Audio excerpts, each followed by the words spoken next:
first move.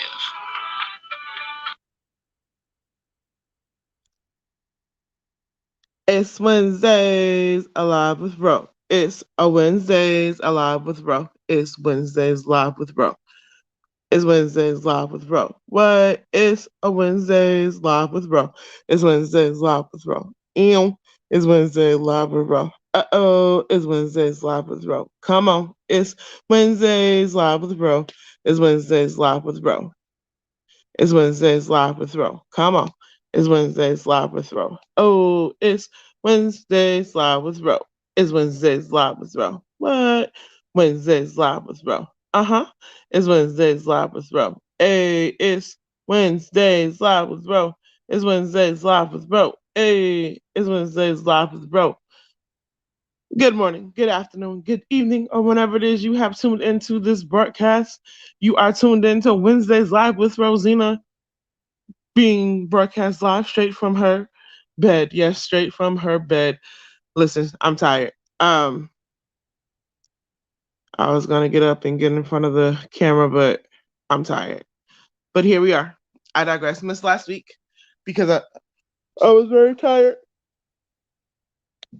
Excuse me, but I'm here. I'm here today. I'm here today. Listen, pray for an educator today. If you don't do nothing else, pray for an educator today. The teacher, the principal, the admins, the assistant teachers, the custodians, the bus drivers, the aides, the people in the district office. Pray for an educator today, because, honey, we need it. We need it.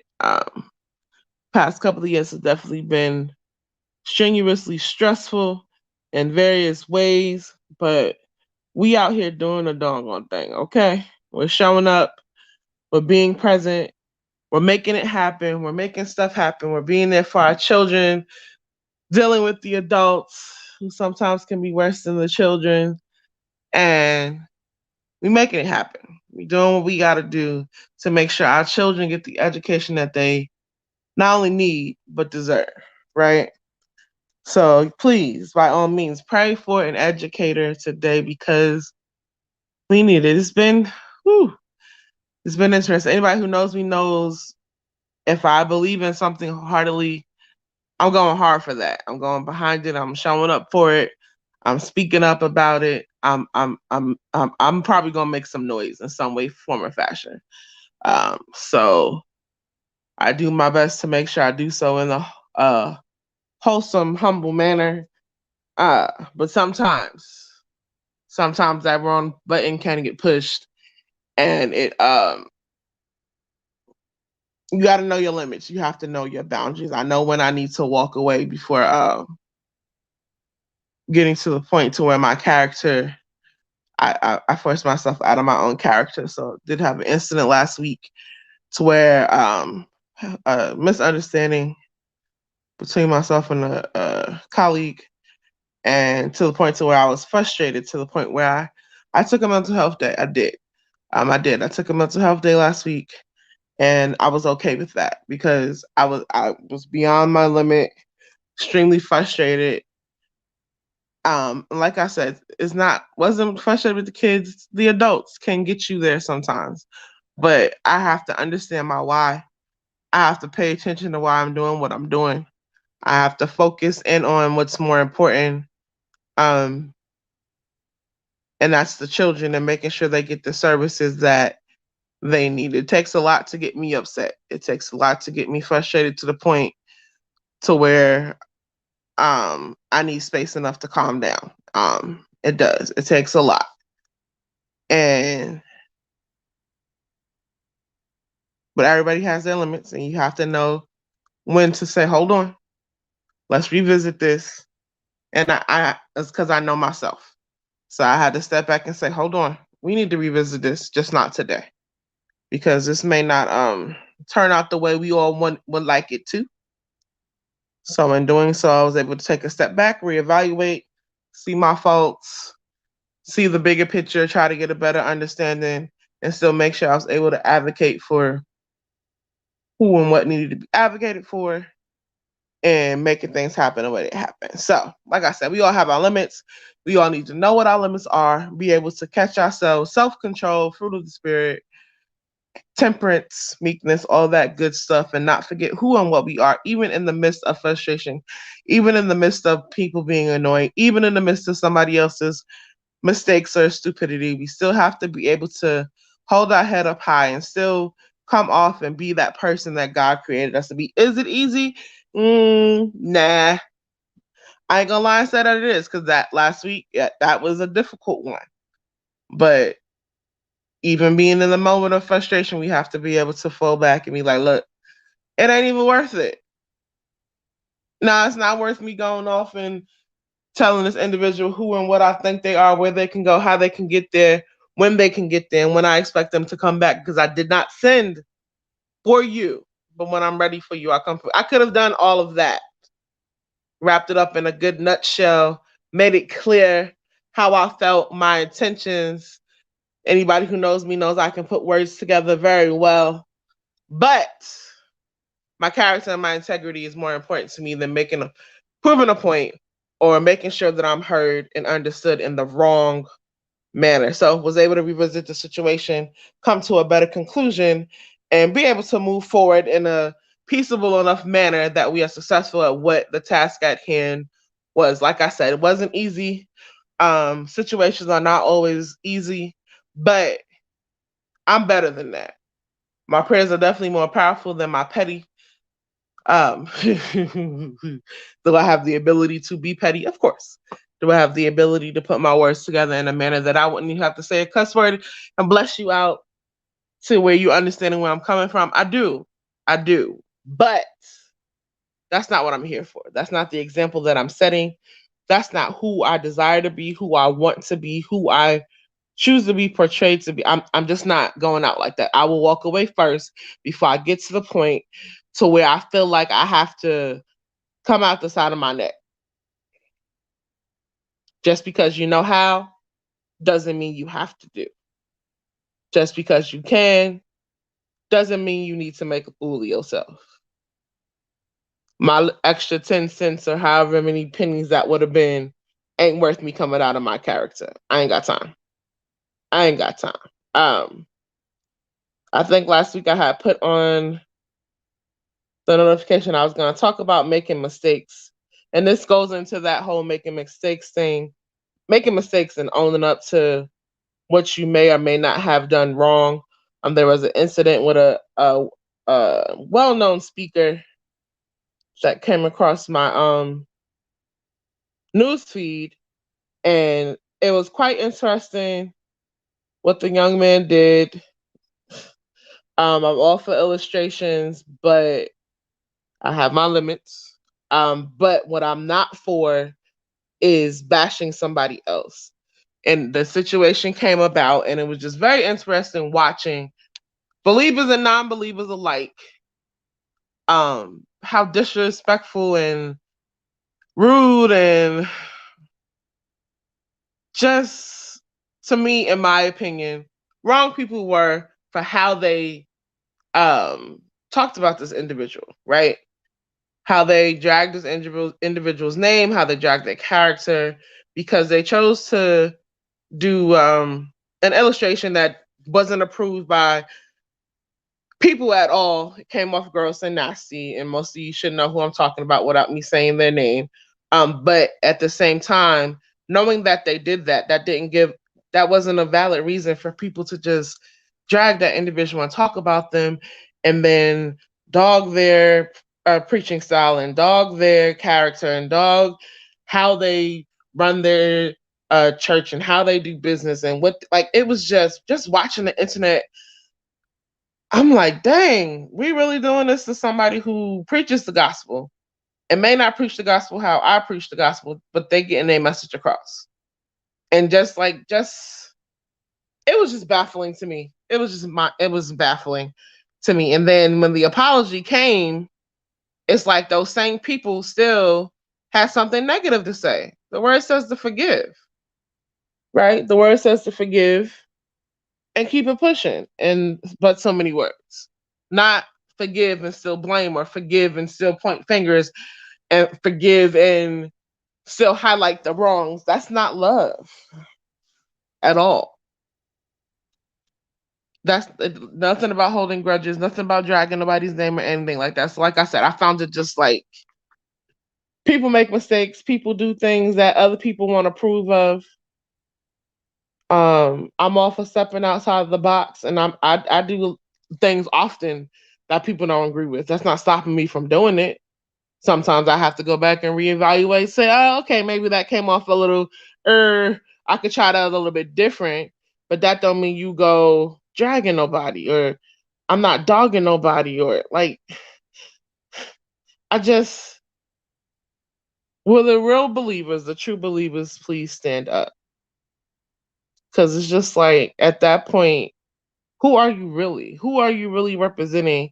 If it was that easy for you to dog somebody for doing something different or doing something that you don't approve of, right?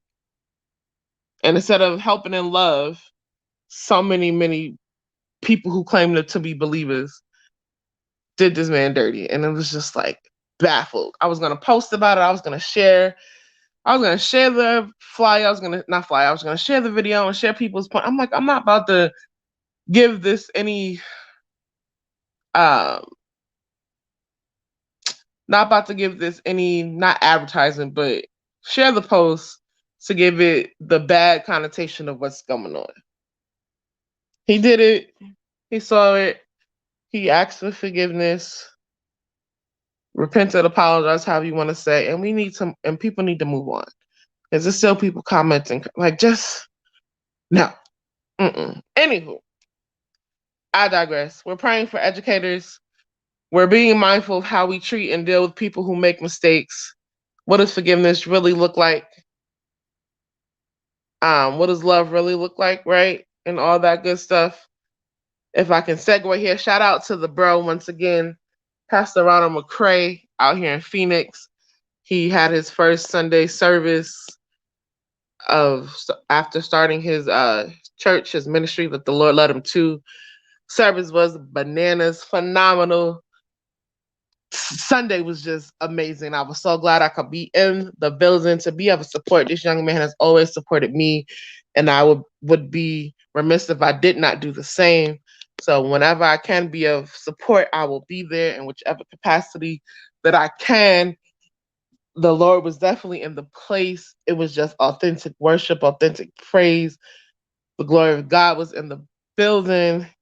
If you came in there one way, it would be so hard for you to leave the same way you came.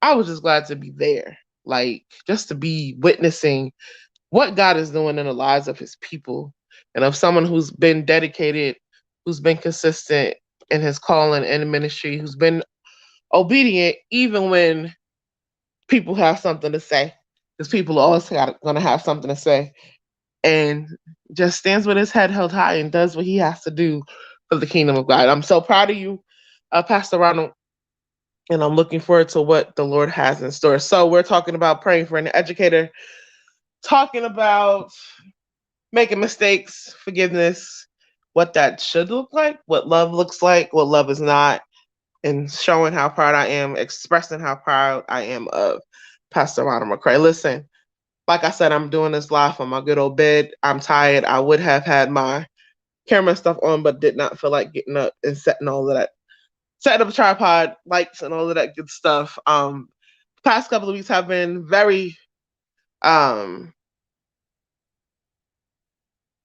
interestingly stressful, to say the least, at work. But I love what I do. I love what I do. If I didn't love what I do, I wouldn't keep going back.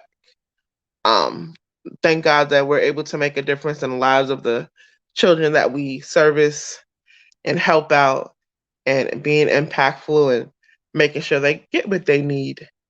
And not only educational wise, but some people do say it, and I think we witness it.